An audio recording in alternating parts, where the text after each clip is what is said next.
जैसे आप सबको पता है जीएसटी के दो इंपॉर्टेंट चीजें हैं, एक है आउटपुट और एक इनपुट। पूरा जीएसटी आउटपुट और इनपुट टैक्स के ऊपर ही बेस्ड है। तो सिंपल टर्म्स और ज्यादा टेक्निकल ना करते हुए एज अ बिजनेस ओनर आपको जो चीजें उसके बारे में पता होनी चाहिए उसके बारे में हम आज डिस्कस करेंगे। तो कई बार एज अ बिजनेसमैन आपको एक टेंशन रहती है कि क्या मैं सही इनपुट टैक्स क्रेडिट ले रहा हूँ, कम ले रहा हूँ या ज्यादा ले रहा हूँ, कोई क्रेडिट मिस हो रहा है, या अगर ज्यादा लेता हूँ तो बाद में मुझे उसे इंटरेस्ट के साथ वापस पे करना पड़ेगा। तो इसके लिए ये जानना बहुत जरूरी है कि क्या जीएसटी के इनपुट टैक्स क्रेडिट रूल्स है और क्या उसमें लिमिटेशंस है या कुछ उसमें ब्लॉकेजेस है। तो सबसे पहले हम लोग डिस्कस करते हैं सेक्शन 16 कि हम जीएसटी क्रेडिट लेने के लिए क्या क्या कंडीशंस फुलफिल करनी चाहिए। सबसे पहला कंडीशन है कि जीएसटी क्रेडिट लेने के लिए आप एक रजिस्टर्ड यूजर होने चाहिए, आपके पास एक एक्टिव जीएसटी नंबर होना चाहिए। इसका ये भी मतलब है कि अगर आपके पास जीएसटी नंबर है लेकिन डिपार्टमेंट ने आपका जीएसटी रिटर्न नॉन फाइलिंग की वजह से क्रेडिट जीएसटी नंबर बंद कर दिया है या कैंसिल किया है, तो उस केस में अगर आप इनपुट क्रेडिट लेते हो तो वो आपका इनपुट क्रेडिट नहीं मिल सकता है। आपने जो सेल किया है वो पीरियड में आपको टैक्स भरना पड़ेगा, बट उसके ऊपर आपको इनपुट क्रेडिट नहीं मिलेगा। तो ये बहुत इंपॉर्टेंट चीज ध्यान में रखनी है हमको कि हमारा GST number due to non filing of GST returns cancel नहीं होना चाहिए। अगर बाई चांस होता है तो जल्द से जल्द उसको हमें रिवोक करके लेना चाहिए। चीज दूसरी कंडीशन उसमें हम लोग आती है कि अगर आपको इनपुट टैक्स क्रेडिट लेना है तो वो उन्हीं चीजों पे आपको मिलेगा जो आपने बिजनेस यूज के लिए की है। बिजनेस दैट इज आपके business premises, manufacturing, trading activities के लिए आपने की है। पर्सनल कंजम्पशन वाली चीजों पे आपको जीएसटी क्रेडिट नहीं मिलेगा। अभी सेक्शन 16(2) के हिसाब से आपको अगर जीएसटी क्रेडिट लेना है तो दो तीन कंडीशंस बहुत इंपॉर्टेंट है। सबसे पहले आपके पास वो परचेस का या कैपिटल गुड्स का टैक्स इनवॉइस होना चाहिए। आपके सप्लायर के पास से आपको उसका टैक्स इनवॉइस मिला होना चाहिए।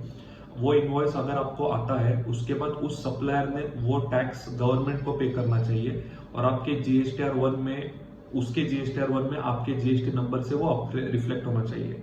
तो आपके पास उसका टैक्स इनवॉइस है, उसने वो टैक्स पे करके आपके जीएसटी में वो रिफ्लेक्ट हो रहा है और इसके बाद आपके जीएसटीआर 3B रिटर्न में वो क्लेम भी हुआ है। ये सारे कंडीशन अगर फुलफिल होते हैं तो हम वो जीएसटी क्रेडिट एलिजिबल होते हैं क्लेम करने के लिए। बाय चांस किसी रीजन से डिले हो गया या फिर बिल नहीं आया टाइम पे, आपका कोई क्रेडिट मिस हुआ है, तो फाइनेंशियल ईयर खत्म होने के बाद 6 महीने के अंदर हमें वो क्रेडिट क्लेम करना चाहिए। एग्जाम्पल, कोई फरवरी 2021 का आपका परचेस का बिल मिस हुआ है तो हम उसे मैक्सिमम सितंबर 2021 तक क्लेम कर सकते हैं। अगर वो हम तब तक 3B में क्लेम नहीं करते हैं तो वो लैप्स हो जाएगा। उसके बाद अगर आपने जो परचेस किया है, ये और एक इंपॉर्टेंट सेक्शन है कि अगर आपने जो परचेस किया है उसका पेमेंट आपने आपके वेंडर को 6 महीने से बाद में किया है तो आफ्टर 6 मंथ्स वो लैप्स हो जाएगा। मतलब आपके सारे कंडीशन फुलफिल हो रहे हो बट आपने वो क्रेडिटर को पेमेंट 6 महीने के बाद किया है तो भी आपको आपका जीएसटी क्रेडिट रिवर्स करना पड़ेगा।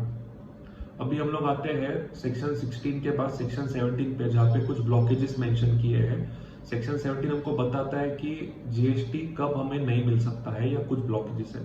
तो फर्स्ट केस ऐसा है कि अगर हम गुड्स एग्जेम्प्ट गुड्स सेल करते हैं, दैट मीन्स हमारे सेल जो प्रोडक्ट्स हो रहे हैं उसके ऊपर जीएसटी चार्ज नहीं हो रहा है या 0% जीएसटी हो रहा है, उस केस में जो आईटीसी है हम वो क्लेम नहीं कर सकते क्योंकि हम आउटपुट ऑफर नहीं कर रहे तो उसका आईटीसी क्रेडिट नहीं मिलेगा। अगर आपके प्रोडक्ट्स ऐसे कुछ है जो 0% में भी आते हैं और टैक्सेबल भी है, तो या एग्जेम्प्ट भी है, टैक्सेबल भी है, तो आपको प्रोपोर्शनेट आईटीसी मिलेगा। प्रोपोर्शनेट आईटीसी मतलब अगर आपका एग्जेम्प्ट गुड्स 20% है और टैक्सेबल गुड्स 80% है तो आपको टोटल आईटीसी में से 20% रिवर्स करना पड़ेगा, उसे हम कहते हैं प्रोपोर्शनेट आईटीसी। तो ये भी एक चीज हमें ध्यान में रखनी चाहिए। और जैसे पहले बताया, अगर आप कोई चीज पर्सनल यूज के लिए खरीदते हो तो आप उसका क्रेडिट नहीं ले सकते। बट अभी पैंडेमिक के केस में अगर आपने आपका प्लेस ऑफ बिजनेस घर पे शिफ्ट किया है या आपका ऑफिस आपने घर में बनाया है, उसके लिए आपने एसी, टेबल, चेयर, कुछ फर्नीचर किया है तो उसका हम क्रेडिट ले सकते हैं।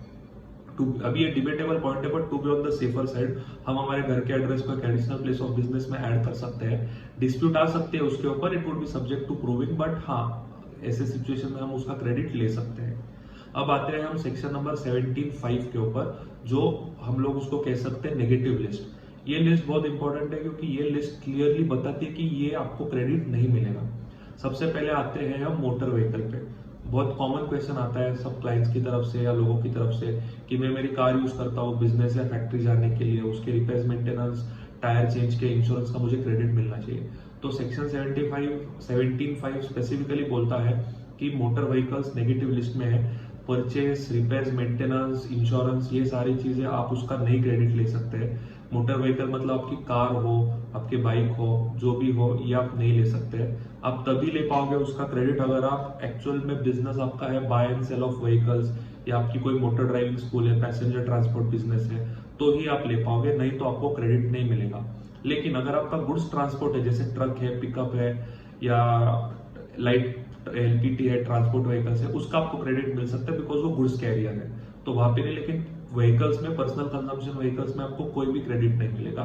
ये चीज आपने ध्यान में रखनी है, नहीं तो वो डिसअलाउ हो जाएगा या बाद में विद इंटरेस्ट उसके आपको वो पे करने लगा सकते हैं। सेकेंड आता है इमूवेबल प्रॉपर्टी कंस्ट्रक्शन। आप आपकी फैक्ट्री, वेयरहाउस, शेड बना रहे हो या कोई भी एक इमूवेबल प्रॉपर्टी कंस्ट्रक्ट कर रहे हो, वो भी नेगेटिव लिस्ट में है। उसका जो भी आपका मटेरियल है, लेबर है, किसी कॉन्ट्रैक्टर को आपने कॉन्ट्रैक्ट दिया है, तो जो इमूवेबल प्रॉपर्टी कंस्ट्रक्ट करने का पूरा कॉस्ट है वो आपको कैपिटलाइज करना है, उसका आपको जीएसटी क्रेडिट नहीं मिलेगा। रिपेयर एंड मेंटेनेंस कब मिलेगा आपको, तो आपने कुछ रिपेयर मेंटेनेंस कराया है तो वो मिलेगा, but construction of immovable properties आपको नहीं मिलेगा। तीसरी, अगर हम लोग आते हैं गुड्स जो आपके फ्लड्स, फायर या किसी रीजन से डैमेज हुई है, आपने उसको फ्री सैंपल्स के तौर पे दिया है, मेडिकल फार्मा वाले लोग काफी बार फ्री सैंपल्स देते हैं, या आपके कोई गुड्स ऑब्सोलीट होके डैमेज हुए हैं, उस केस में जो आपने वो गुड्स या कैपिटल गुड्स खरीदे थे, वो परचेज के ऊपर आपने उसका आईटीसी क्लेम किया था, बट बिकॉज ये डैमेज हो गए हैं आपको उसका आईटीसी रिवर्स करना है। तो ऐसे जो आप एक्सपेंस में बुक करते हैं, डैमेज गुड्स है या एक्सपायर्ड गुड्स है, आपको उसका आईटीसी रिवर्स करना है। अभी सेक्शन 16 और सेक्शन 17 के ये जो मेन फिल्टर्स थे, ये आपको ध्यान में रखने हैं, क्योंकि इसमें ओवरऑल कवर किया गया है आप क्या आईटीसी ले सकते हैं और क्या नहीं ले सकते हैं। इसके बाद आते हैं जीएसटी रूल्स। जो ये रूल्स है कि टाइम टू टाइम गवर्नमेंट ये रूल्स इशू करते हैं, कुछ एक्सेप्शनल केसेस में या कोई स्पेसिफिक कंडीशंस में डिसअलाउंस के रूल्स आते हैं। एग्जांपल, रेस्टोरेंट्स के लिए रूल आया था, रेस्टोरेंट्स वाले कस्टमर को 5% जीएसटी चार्ज करेंगे बट वो क्रेडिट नहीं लेंगे। तो ऐसे टाइप के जो रूल्स आते हैं उसके ऊपर भी आपको ध्यान रखना है। तो ये सारे रूल्स के ऊपर हमको स्पेसिफिकली उसका क्रेडिट नहीं मिलेगा अगर आपके बिजनेस का कोई रूल आता है, जो हम आपको टाइम टू टाइम अपडेट करते रहेंगे। अभी आते हैं एक इंपॉर्टेंट पॉइंट पे, जो है 36(4), सेक्शन 36(4), एक सॉरी रूल है, रूल 36(4) है, जो बताता है कि अगर आपके जीएसटीआर 2 में वो क्रेडिट नहीं दिख रहा है तो आप उसे क्लेम नहीं कर सकते।